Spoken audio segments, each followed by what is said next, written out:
guys, it's Rudy C's, and I thought I'd just give you guys an update about what's going on in my life.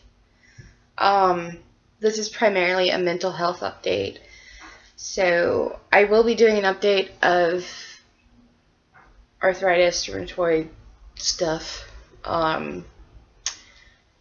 sometime soon, but not now.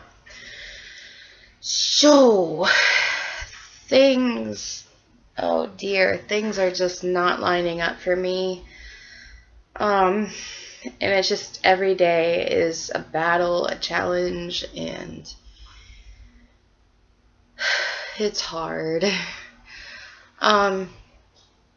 So at the beginning of the semester, last month, so only a month into the semester, this is crazy. I went to Tampa and participated in a band down there that was really, really good. And I do it every year that I've been in college, like every time that it's offered. And it's a good experience, and it was a lot of fun. And I was really proud of myself because I really tried to come out of my shell, and there's all these kids from other colleges there. They're not kids, but all these other college students that, they're really good, and they're really good at what they do, and it just, sometimes I get to feeling like, wow, am I really on the right career path? Like, I suck. But I was really proud that I didn't let myself go into that mindset, and I just kind of opened up, and I was just like, I'm gonna make some friends this year, and I did.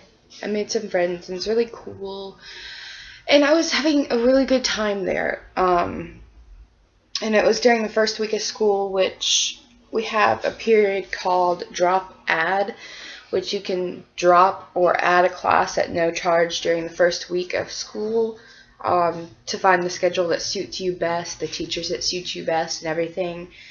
And at the end of drop add, if you have not paid for your classes, then you get charged a $100 late fee, and it's not good.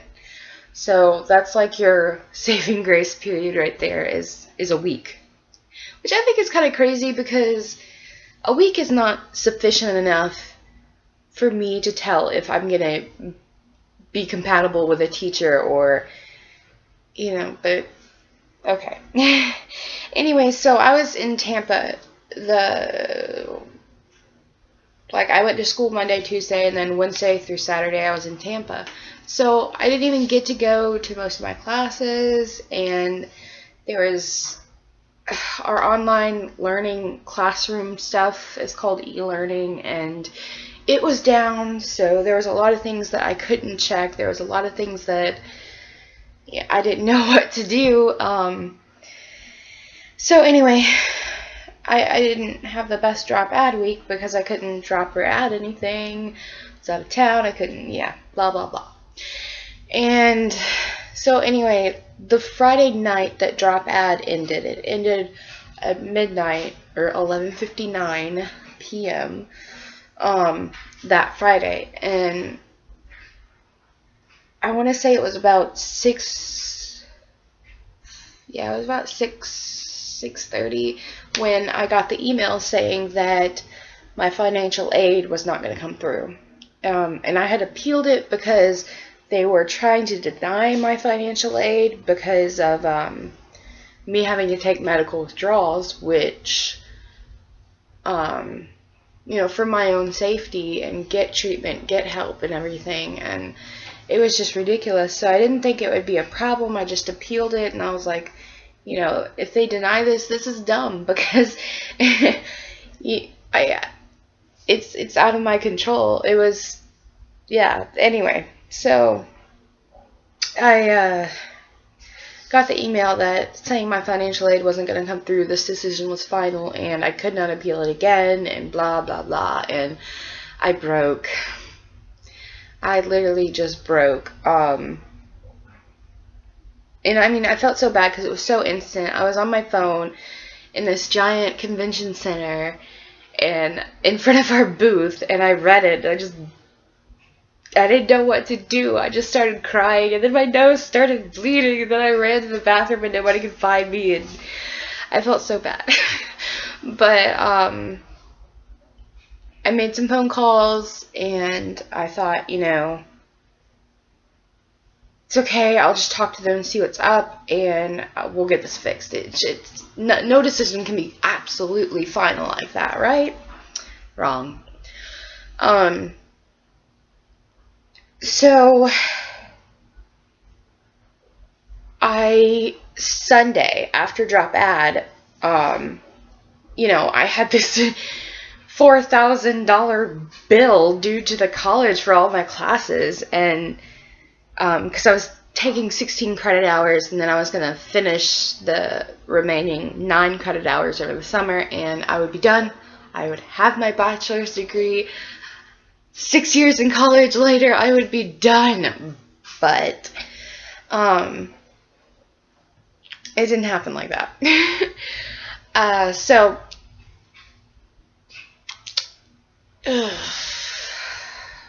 Anyway,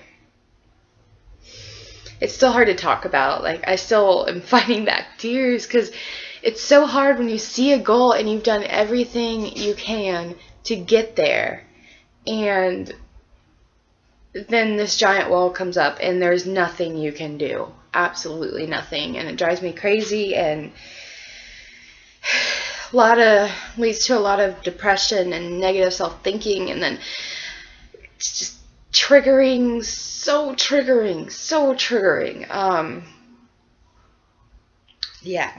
Because, you know, part of the reason for my eating disorders, part of the reason for the self-injury, suicide attempts, everything was because I needed to control something when I could not control anything. I could not control what happened to me. I couldn't control, you know, the effects I had on people, but I could control, you know, how much I ate that day, or how badly I injured myself that day, you know. So it's just really, really triggering experience. It's just, it's hard. It's very, very, very hard. But I've been doing good so far, and basically I had to drop the classes because the drop ad period had ended, so I had to withdraw from the classes, which they were still charging me the $4,000 bill because I withdrew instead of drop, but I couldn't drop because I was, anyway. So I had to go through a lot of hoops and dancing like a monkey in front of these people to finally get them to drop the courses, and it looks like on my transcript that I never even signed up for them. I didn't owe them anything, and I paid out of pocket for one class, one 3 credit hour class, and the late fee that they charged me, which I'm still in the process of appealing because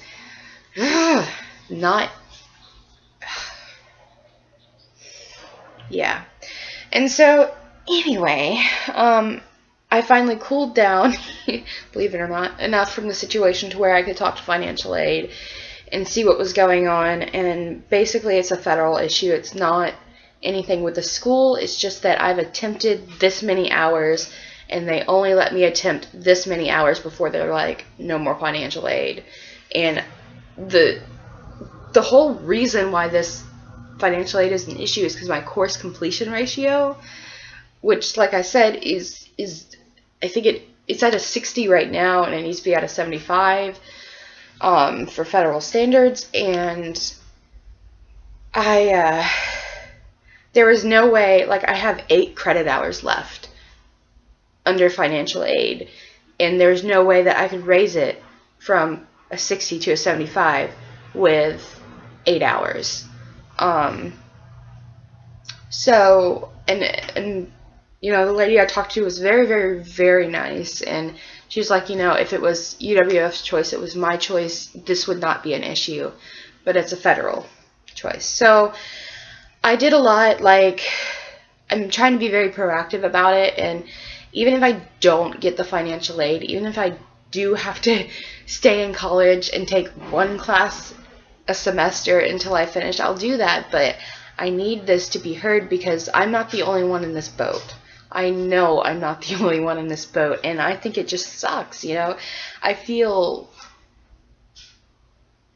almost discriminated against, you know? Like, I feel like if I would have had a heart attack and had to drop out of school, it would be a different issue. But since it's a mental issue, it's not really an issue.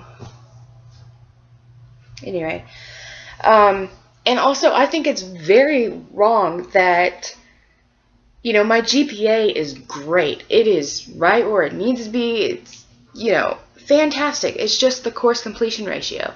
And by the federal standards, if I would have just stayed in those classes and not done the medical withdrawal and not dropped out of them, you know, if I would have just stayed in those classes and failed them, I would probably be okay. I mean, my GPA would be shaky. It'd be really shaky. But my course completion ratio would be fine. And it's just, it's so frustrating. So yeah, basically I had to pay for one class in order to keep my job at the college. And so that's another thing that was really, really irritating and freaking me out at the time, was the fact that my job requires me to be enrolled in at least one class per semester to keep that job, and I absolutely love it. And, you know, I was gonna not be able to go to school this semester. I was gonna lose my job. You know, all this was hinging on one email, and it's like, it just sucks.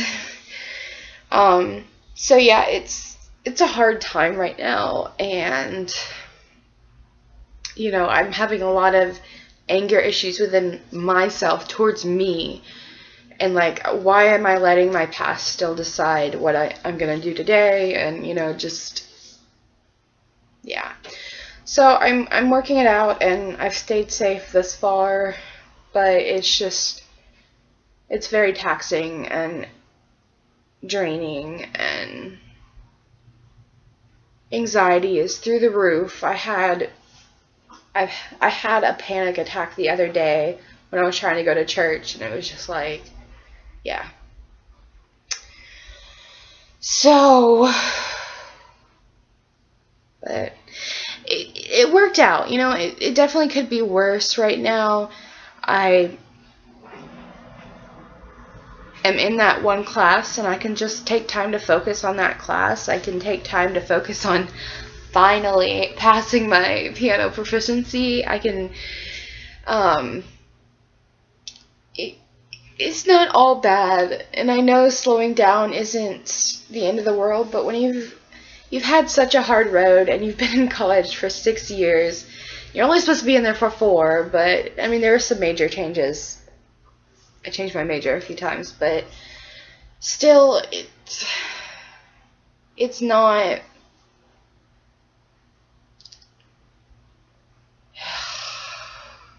it's hard. I want to finish. I want to take the next step in my career. I mean, I had already contacted grad schools and everything, and then I had to call them and be like, sorry, you know, I paid all this money to apply to these grad schools, and now I'm just like, never mind.